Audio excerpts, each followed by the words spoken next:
오늘은 삼위일체 주일입니다. 어떤 분은 삼위일체라는 용어만 들으면 이거 골치 아픈 얘기입니다. 잘 모르겠습니다. 그저 우리는 믿겠습니다. 그렇게 생각을 하시거든요. 잘못된 태도는 아닙니다. 어려운 이유가 두 가지가 있어요. 삼위일체에 대해서 성경에 그것을 근거로 될 수 있는 삼위일체 교리에 관한 설명을 할 수 있는 성경 말씀은 얼마든지 많습니다. 그런데 삼위일체라는 용어, 이 네 글자의 용어 자체는 성경에 없어요. 그런데 이것보다 더 어려운 문제는 삼위일체는 아무리 설명을 해도 그 설명이 우리의 사고 방식 안으로 들어오기가 어렵습니다.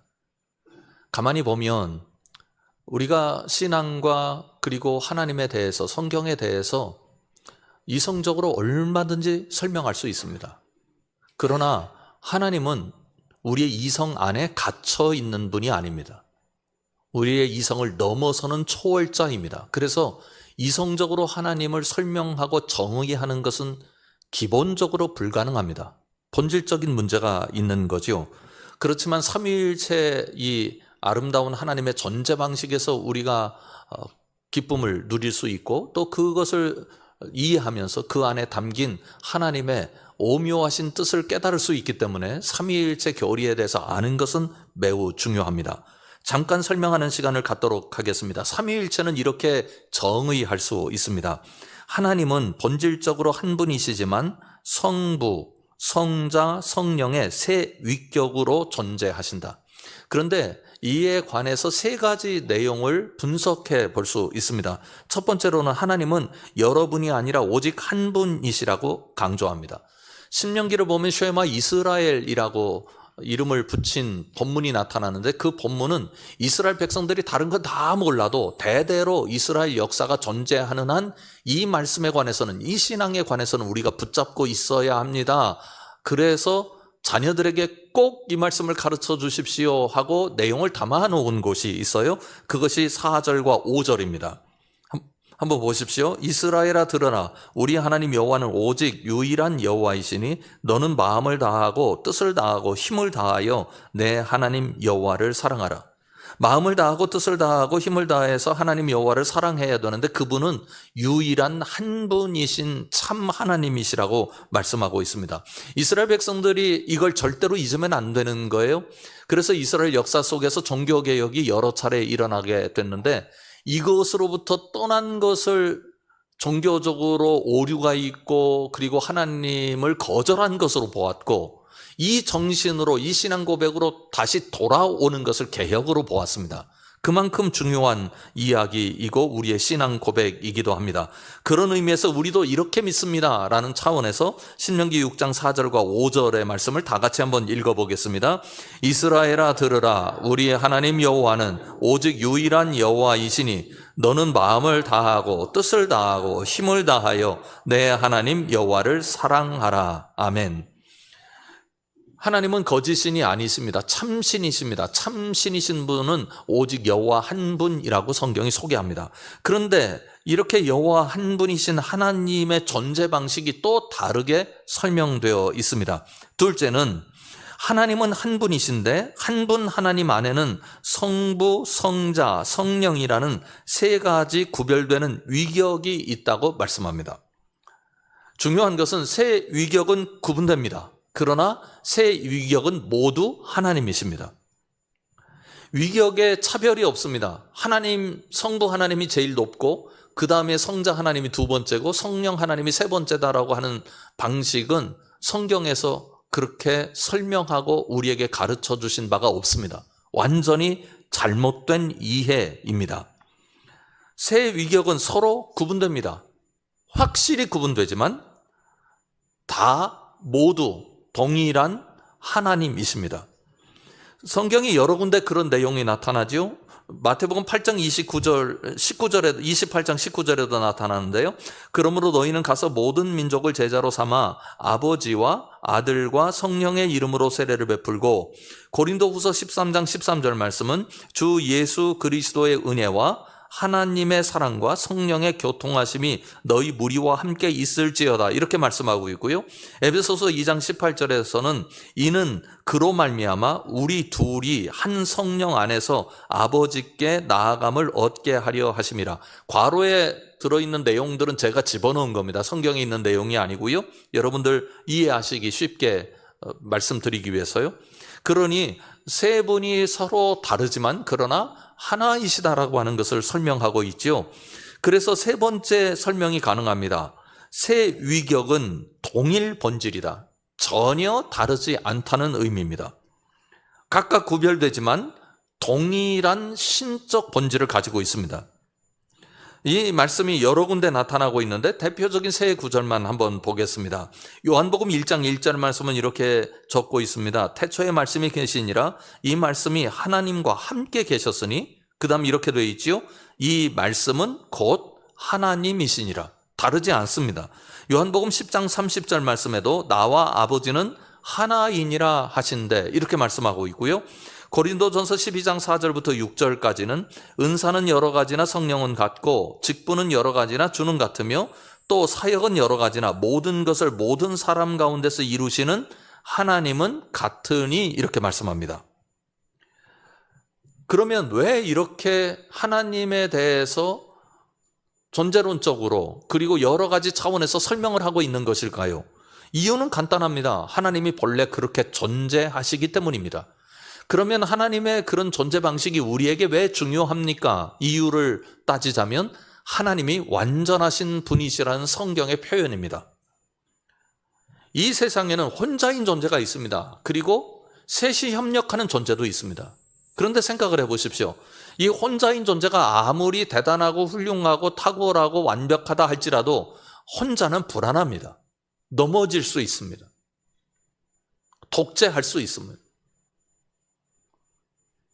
셋도 마찬가지 아닙니까? 우리가 셋이 잘 협력을 할 수도 있죠. 얼마든지 완벽한 협력이 가능한 것 같지만 실제로는 그렇지 않습니다. 우리가 가장 편한 관계를 친구 관계로 볼 수 있는데요. 3명의 친구가 있다 해보죠. 한번 생각을 해보십시오. 잘 지내다가 어느 순간은 반드시 무슨 문제가 생겨요? 한 명이 소외됩니다. 둘이 더 친해지죠. 그게 자꾸 움직입니다. 균형추를 맞추는 것이 불가능합니다. 하나도 완전하지 않고 셋도 완전하지 않습니다. 하나님께서 삼위일체로 존재하신다고 우리에게 소개하는 이유는 하나님은 완전하신 분이라는 언어적 표현입니다. 여러분, 하나님이 완전하신 게 우리에게 어떤 의미가 있습니까?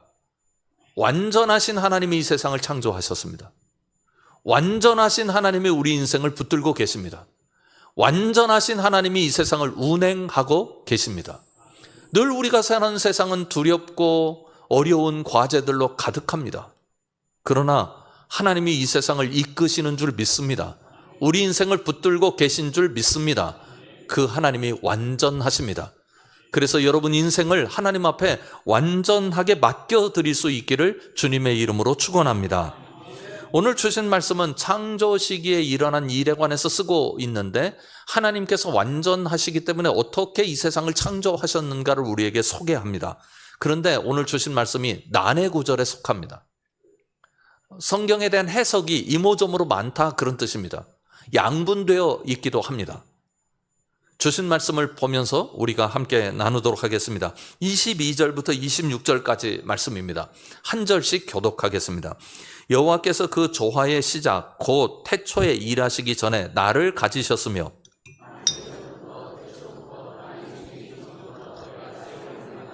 아직 바다가 생기지 아니하였고 큰 샘들이 있기 전에 내가 이미 났으며 같이 읽습니다. 하나님이 아직 땅도 들도 세상의 진토도 그는 아니하셨을 때라. 아멘. 여기에 해석이 양분되는 결정적인 요인이 하나 있는데 나라는 표현입니다. 나라는 1인칭 주격 대명사를 어떤 학자들은 예수님이라고 해석합니다. 또 다른 학자들은 예수님이 아니라 하나님 자신을 드러내는 일인데 하나님의 지혜를 그렇게 언어적으로 설명한 것이다 라고 이야기를 합니다. 예수님께서 하나님과 함께 계셨다는 사실을 우리는 모두 믿습니다. 요한복음 1장 1절부터 3절까지가 그렇게 말씀하고 있기 때문이죠. 그런데 요한복음 1장 1절부터 3절까지의 내용을 제가 여러분들에게 보여드릴 텐데 두 가지를 생각하시면서 보시면 참 좋습니다. 첫 번째로는 말씀이라는 단어가 나타나면 그것은 예수님을 의미하는 거다라고 생각하시고 요한복음 1장 1절부터 3절까지를 보시면 되고요.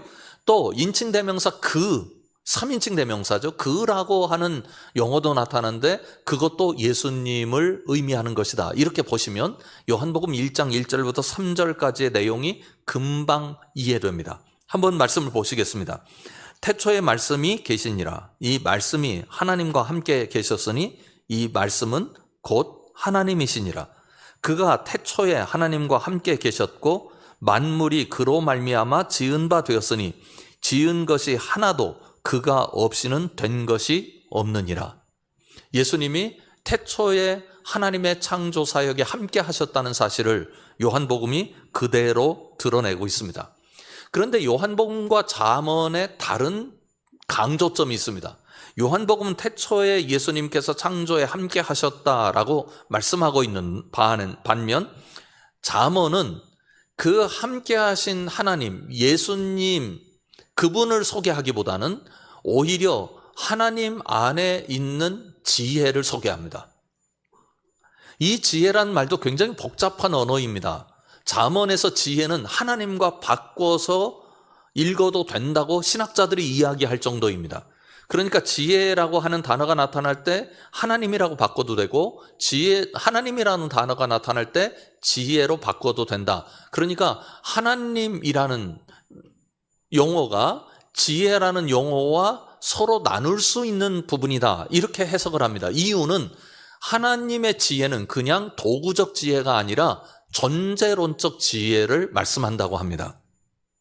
그러면 하나님께서 이 세상을 창조하실 때 어떻게 창조하셨는가를 강조하고 있는 셈인데 그 강조점이 무엇인지 한번 보시면 좋겠습니다. 22절부터 26절까지 말씀을 보십시오. 여호와께서 그 조화의 시작 곧 태초에 일하시기 전에 나를 지혜로 바꿀 수 있겠죠. 지혜를 가지셨으며 만세전부터 태초부터 땅이 생기기 전부터 내가 세움을 받았나니 아직 바다가 생기지 아니하였고 큰 샘들이 있기 전에 내가 이미 났으며 산이 세워지기 전에 언덕이 생기기 전에 내가 이미 났으니 하나님이 아직 땅도 들도 세상 진토의 근원도 짓지 아니하셨을 때라. 그냥 하나님이 창조하신 게 아니라고 말씀합니다. 하나님은 지혜로 모든 것을 다 준비하셨습니다. 지혜로 계시면서 지혜로 무한한 지혜를 담아서 이 세상을 창조하실 준비를 하셨습니다. 갑자기 고안해낸 게 아닙니다. 하나님이 어느 날 갑자기 내가 세상을 창조했으면 좋겠다 문득 생각이 떠올라서 전능하신 하나님이시니 창조하지 못할 게 뭐가 있나 그런 생각으로 세상을 창조하신 게 아니라고 말씀합니다. 능력이 있으니까 내 하고 싶은 대로 하는 거지 내 단독의 결정이면 충분해 라고 생각을 하시면서 이 세상을 창조하신 것이 아니라고 말씀합니다. 무슨 일이든지 자기 생각이 과잉되면 문제가 생깁니다. 하나님은 그냥 단독으로 세상을 창조하지 않으셨습니다. 22절부터 26절까지 아주 중요하게 강조되는 단어들이 나타납니다. 한 가지 내용인데요. 한번 보십시오. 22절에도 전에 그리고 23절에도 전부터 그리고 24절에는 아직 바다가 생기지 아니하였고 전에라는 뜻이죠. 그리고 큰 샘들이 있기 전에 그렇게 되어 있고요. 25절에도 전에가 두 번이나 나타나고 이미라는 부사까지 나타납니다. 그리고 26절에 보면 짓지 아니하셨을 때라 이렇게 말씀합니다. 창조 전에 하나님과 함께 지혜가 있었습니다. 하나님께서 창조 전에 완벽한 준비를 하셨습니다. 만반의 준비를 하시고 이 땅의 존재를 허락해 주신 것입니다. 여러분, 우리에게 이것이 어떤 면에서 중요합니까? 하나님께서 창세 전에 지혜로 함께 계시면서 그 지혜와 함께 모든 것을 준비하신 이유는 이 세상에 하나님의 지혜를 담아내시기 위함입니다. 이 세상 만물에 하나님의 지혜가 담겨 있습니다. 이 세상 만물에 속하는 존재가 하나 있죠. 누굽니까? 우리입니다. 우리 안에 하나님의 지혜가 충만하게 담겨 있습니다.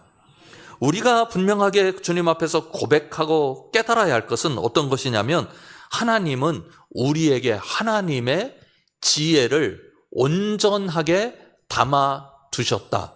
우리 가치를 그렇게 여기고 하나님 앞에서 우리 신앙을 고백하는 것이 우리에게 큰 유익이 있는 줄 믿습니다. 따라서 우리에게 과제가 있습니다. 지혜를 찾는 것입니다.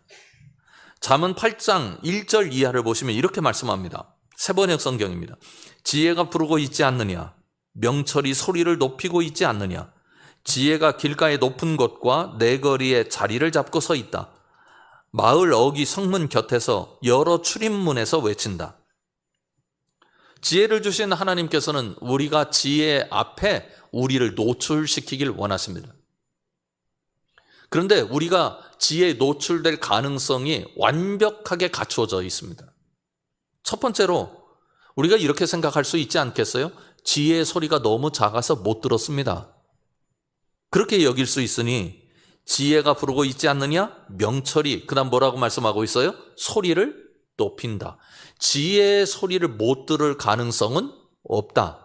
그리고 두 번째로는 지혜가 있는 장소를 설명합니다. 길가의 높은 곳, 내거리, 마을 어귀 성문, 여러 출입문. 말하자면 이 표현은 우리가 어디서든지 하나님의 지혜를 얻을 수 있다. 직장에서도 얻을 수 있고, 학교에서도 얻을 수 있고, 가정에서도 얻을 수 있고, 심지어 길거리에서도 얻을 수 있다. 우리가 지혜를 얻지 못할 가능성은 전혀 없다 강조합니다. 사랑하는 성암 식구 여러분, 우리가 이 복을 받았으면 좋겠습니다. 여러분들 모두가 지혜가 우리를 초청할 때 소리를 듣고 그 소리에 반응할 수 있는 복을 누리시길 주님의 이름으로 축원합니다. 그러면 왜 우리가 듣지 못합니까? 이유가 두 가지입니다. 하나는 지혜를 향하여 우리 귀를 열지 않습니다. 내 생각이 옳습니다. 세상에서 배운 게 옳습니다. 세상 사람들이 말하는 방식에 동의합니다. 하나님을 향하여 귀가 닫혀 있습니다. 들으려는 생각이 없기 때문입니다. 하나님께서 귀를 열기만 하면 여러분에게 하나님의 지혜를 들려주실 줄 믿습니다. 두 번째로는 조급합니다. 하나님의 지혜가 그렇게 쉽게 들리지 않습니다. 쉽게 판단하고 빨리 판단하고 그것이 우리 속에 급하게 무엇인가를 불러일으키길 원합니다. 지혜는 귀를 열고 잔뜩 기울이면서 하나님께서 말씀하실 때까지 참아 들을 줄 아는 자세를 필요로 합니다. 잠언 8장 34절과 35절을 보면 이렇게 말씀합니다. 누구든지 내게 들으며 날마다 내 문 곁에서, 그 다음 어떻게 돼 있어요? 기다리며, 문설주 옆에서 기다리는 자는 복이 있나니 대저 나를 얻는 자는 생명을 얻고 여호와께 은총을 얻을 것임이니라. 주신 말씀처럼 지혜를 기다릴 줄 알아서 생명을 얻고 은총을 얻으시길 주님의 이름으로 축원합니다. 그러면 지혜가 도대체 무엇을 구체적으로 우리에게 가져다 줍니까? 잠언 8장 14절 이하에 그것을 나열하고 있습니다. 여기서 나라고 하는 1인칭 대명사를 지혜로 바꾸어서 읽으셔도 무방합니다. 지혜가 우리에게 무엇을 가져다 주는지 한번 보십시오. 내게는 계략과 참 지식이 있으며 나는 명철이라. 내게 능력이 있으므로 나로 말미암아 왕들이 치리하며 방백들이 공의를 세우며 나로 말미암아 재상과 존귀한 자 곧 모든 의로운 재판관들이 다스리느니라. 나를 사랑하는 자들이 나의 사랑을 입으며 나를 간절히 찾는 자가 나를 만날 것이니라. 부귀가 내게 있고 장구한 재물과 공의도 그러하니라. 14절부터 18절까지 담긴 내용이 다 우리가 바라는 것들 아닙니까? 그것이 어디로부터 온다고요? 지혜로부터. 하나님의 존재 방식이기도 합니다. 여러분 모두 지혜를 얻으셔서 이 복을 누리시기를 주님의 이름으로 축원합니다.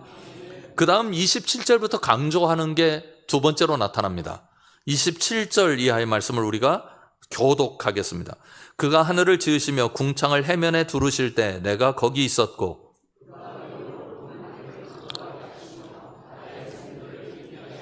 바다의 한계를 정하여 물이 명령을 거스르지 못하게 하시며 또 땅의 기초를 정하실 때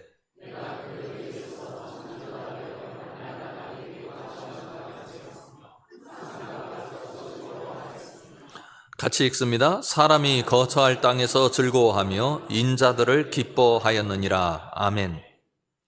우리가 처음 읽었던 22절부터 26절까지의 내용은 지혜가 창조 전에 존재했다라는 내용이고요. 27절부터 31절까지 내용은 지혜가 창조 때에 함께 하셨다는 내용입니다.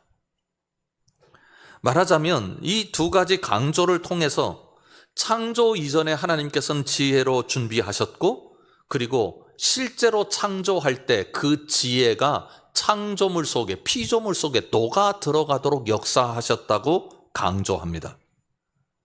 그런데요, 왜 그렇게 하셨을까?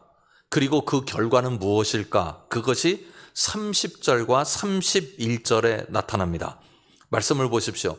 나는 그분 곁에서 창조의 명공이 되어 날마다 그분을 즐겁게 하여 드리고 나 또한 그분 앞에서 늘 기뻐하였다. 그분이 지으신 땅을 즐거워하며 그분이 지으신 사람들을 내 기쁨으로 삼았다. 두 가지 내용입니다. 첫 번째 내용은 창조 때 하나님이 기쁨으로 창조하셨다고 말씀합니다. 이 땅이 존재하는 것, 이 땅에 물이 존재하는 것, 하늘의 새가 나는 것, 땅에 짐승들이 돌아다니는 것, 산이 솟고 바다가 패이는 것, 해가 뜨고 지고 달이 뜨고 지는 모든 것을 하나님은 기쁨으로 만들어내셨습니다. 이 세상에 하나님의 기쁨이 담겨 있습니다. 우리가 사는 세상을 바라보며 염려도 많죠. 두려움도 많이 일어납니다. 왜 이렇게 문제가 많이 일어나는지 끊임없이 우리는 어둡고 두려운 이야기를 많이 듣습니다. 미래에 대해서도 불안해합니다. 그렇지만 우리 그리스도인들이 하나 믿음을 놓지 않았으면 좋겠습니다. 이 세상에 하나님의 기쁨이 존재합니다. 마귀가 움직이는 것 같고 세상에는 불의한 것으로 가득한 것으로 보이고 세상에 하나님의 뜻도 없고 하나님의 기쁨도 없다고 생각하는 것은 잘못된 판단입니다. 하나님은 이 세상을 기쁨으로 창조하셨습니다. 또 하나를 강조합니다. 그것은 하나님께서 우리들을 기뻐하셨다고 말씀합니다. 하나님은 땅을 즐거워하셨고요, 우리를 기뻐하셨습니다. 그래서 하나님께서 창조하시고 난 다음에 소감을 성경이 이렇게 피력하셨다고 우리에게 알려주고 있죠. 보시기에 좋았더라. 여러분, 우리가 세상에서 살아가면서 어느 때는 신앙이 불충분해서 하나님 앞에 아름답지 못할 수도 있고 관계 문제가 생길 수도 있고 이모저모로 우리 내면이 흔들리기도 하고 우리가 때로는 바른 판단을 하지 못할 때도 있습니다. 그래서 우리가 자책하는 마음을 가지고 있어요. 그러나 분명히 기억하십시오. 여러분 안에 하나님이 기쁨을 두셨습니다. 우리는 하나님의 기쁨의 대상입니다. 그래서 이 세상 속에서 기쁨을 캐낼 수 있고 우리 삶 안에서 기쁨을 길어낼 수 있습니다. 하나님께서 우리에게 주신 놀라운 복입니다. 예수님께서 이렇게 말씀하셨어요. 요한복음 17장 13절의 말씀입니다. 지금 내가 아버지께로 가오니 내가 세상에서 이 말을 하옵는 것은, 같이 읽을까요? 그들로 내 기쁨을 그들 안에 충만히 가지게 하려 함이니라. 아멘. 예수님이 하나님께 드리는 마지막 대제사정적인 기도라고 하는 말씀의 내용이 요한복음 17장의 내용입니다. 하나님 앞에 간절히 하나님께서 예수님께서 하나님께 기도하셨어요. 무엇을 가지고요? 내 기쁨을 저들 안에 가득 넘치게 해 주십시오. 주님의 마지막 기도입니다. 우리 안에 하나님의 기쁨이 충만하기를 우리 주님께서 그렇게 간절히 원하셨습니다. 하나님께서 그 기도를 들으셨습니다. 여러분 안에 주님의 기쁨이 얼마든지 충만한 줄 믿습니다. 사랑하는 성함 식구 여러분, 꼭 기억해 주십시오. 지혜를 구하고 지혜를 들읍시다. 그래서 우리의 길에 하나님의 지혜가 담기고 하나님의 역사와 은총이 담기는 복을 우리 모두 누릴 수 있기를 주님의 이름으로 축원합니다. 기도하겠습니다. 우리 함께 기도하지요. 하나님 아버지, 우리에게 지혜를 들을 수 있는 귀를 갖게 하셨사오니 이 귀를 열게 해 주십시오. 하나님의 소리가 우리 마음속에 하나님의 지혜가 충만하게 담길 수 있도록, 우리 삶에 충만하게 담길 수 있도록 인도해 주세요. 같이 기도하겠습니다. 아버지 하나님, 우리를 사랑해 주셔서 우리를 하나님의 지혜로 창조해 주시니 감사합니다. 창조 전부터 계시면서 우리를 창조하시고 이 땅에 빚어주심으로 말미암아 우리 존재가 가능하게 되었습니다. 하나님의 완전한 계획과 기쁨 가운데 우리가 이 땅에 존재하게 되었음을 다시 한번 깨닫습니다. 아버지 하나님, 우리가 귀를 열게 하여 주옵소서. 하나님의 지혜를 들을 수 있는 귀를 가질 수 있도록 도와주시옵고, 살아가는 동안 하나님의 지혜로 어려움들과 맞서서 싸워 이길 줄 알게 하여 주시옵고, 극복하고 넘어갈 줄 아는 힘을 우리가 느끼게 하여 주옵소서. 하나님의 온전하신 사랑이 우리 안에 머무는 것 확신하며 살게 하여 주옵소서. 우리를 사랑하시는 예수님 이름으로 간절히 기도드리옵나이다. 아멘.